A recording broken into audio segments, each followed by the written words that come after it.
Oh, you want to know something that cool that happened since the last recording session? Can my chair stop creaking? Holy shit. I finally finished Crime and Punishment. I know that you don't realize how cool that is, but can you just please be proud of me? Yeah. Congratulations. For finishing that dense as fuck book. I've only read Slime and Punishment. Crime and Honestly, I think you would like it. If you would take the undertaking if you would undergo such a feat, because it's a very dense and long book, and the main problem is just that it's a translation of a language I don't speak, right?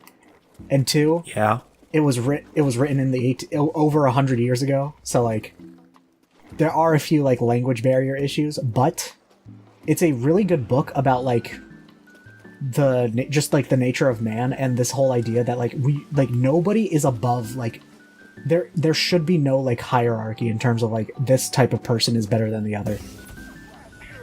Yeah. Just because you I don't know, donate to charity, you should not be excused for crimes, type shit. It's literally Mr. Beast being held accountable. Can this guy, holy shit, fuck these fucking stupid ass fucking sluts. Reads Crime and Punishment. This is about Mr. Beast. Crime and Punishment is secretly about Mr. Beast, but it's such a you're gonna assassinate Mr. Beast and blame Crime and Punishment. I'll start calling myself Raskolnikov. But it's also so good at conveying the mindset one would have to justify doing shit committing a murder. Spoilers: the crime in Crime and Punishment is murder. Whoa. The whole plot is this guy has this whole philosophical moral theory that people like Napoleon, people who are there are two types of people, ordinary ass people and cool and extreme super ordinary people, extraordinary. In that if an extraordinary person will make a discovery that will lead to the betterment of the world, then it is his obligation to do whatever he must. It's basically one big critique of utilitarianism, basically. Gotcha. But Raskolnikov, he decides to test this theory by killing this old pawnbroker that nobody likes. Everybody hates this fucking woman. So he kills her, and then the Raskolnikov before the murder and the Raskolnikov after are two very, very, very, very, very different people, right?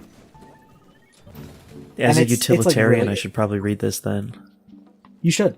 And the whole Dostoevsky's whole philosophies are very interesting to read up about, because his whole philosophy was his whole outlook on life was shaped by an experience he had where he joined a group of underground anti-authoritarian, anti-government writers in Russia, and then they got caught and got arrested for their anti-government speech.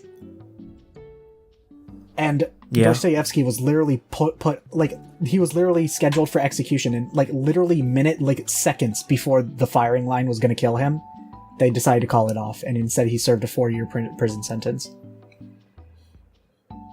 So that entire experience shaped his whole outlook on life, his whole philosophies and everything. I've also heard a lot of good things about his other works, like The Idiot, which is about just this whole idea that ignorance is truly as bliss. Holy shit, that was scary. But yeah, honestly, I would recommend it as long as you can handle some weird ass words. If you can find an abridged version, I would 100% recommend that. Or even just a recap video. I'd probably try to read the thing.